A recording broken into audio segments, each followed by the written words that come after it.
मेरे दोस्त तो हिंदुस्तान में इतने बाबा इसलिए हैं क्योंकि हिंदुस्तान का आदमी अपने अंदर नहीं बाहर की तरफ देखता है और परेशान होता है। एक छोटी कहानी से समझाता हूँ, बहुत ध्यान से समझना। एक कौवा था, वो पेड़ पर बैठा हुआ था और बड़ा दुखी था और रोने लग रहा था। उसका एक आंसू नीचे बैठे एक संत के ऊपर आकर गिरा। संत ने उस कौवे से पूछा कि भाई तू रो क्यों रहा है? कौवा बोला कि ना तो मेरे जीवन में कोई खुशी है, ना मेरे कोई पास आता, ना कोई मुझसे प्यार करता, हर कोई मुझसे दूर भागता है। तो संत महात्मा ने उसकी बात सुनी और उसको एक बात कही कि अच्छा तुम ये बताओ कि तुम बनना क्या चाहते हो घर? तो कौवे ने कहा मुझे हंस बना दीजिए। संत ने कहा कि ठीक है तुझे हंस बना देंगे, लेकिन पहले तू एक बार हंस के पास जा और उससे पूछ क्या वो खुश है। कौवा हंस के पास गया, उसने एक ही जवाब दिया, मैं खुश नहीं हूँ, मेरे पास कोई रंग ही नहीं है, मेरे हिसाब से तोता ही सबसे ज्यादा खुश होगा। फिर कौवा जो था वो तोते के पास गया और उससे पूछा क्या भाई तू खुश है?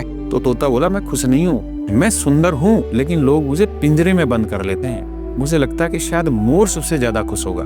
कौवा फिर मोर के पास पहुंचा जो एक पिंजरे में बंद था। मोर ने कहा मैं अपनी खूबसूरती के कारण ही इस पिंजरे में कैद हूँ, लोग मेरे पंख तोड़ देते हैं जिससे मुझे बहुत दर्द होता है। तो कौवे ने मोर से पूछा तू क्या बनना चाहता है? तो मोर ने जवाब दिया काश मैं एक साधारण कौवा होता तो मुझे कोई पिंजरे में कैद नहीं कर पाता, मैं जहाँ घूमना चाहता मैं घूम पाता, मैं आजाद रहता। अब कौवे को ये बात समझ में आ गई कि जीवन की असली खुशी अपने आप में ही होती है। जब तक हम बाहरी दुनिया से अपनी तुलना करते रहेंगे हमें कभी भी खुशी नहीं मिलेगी।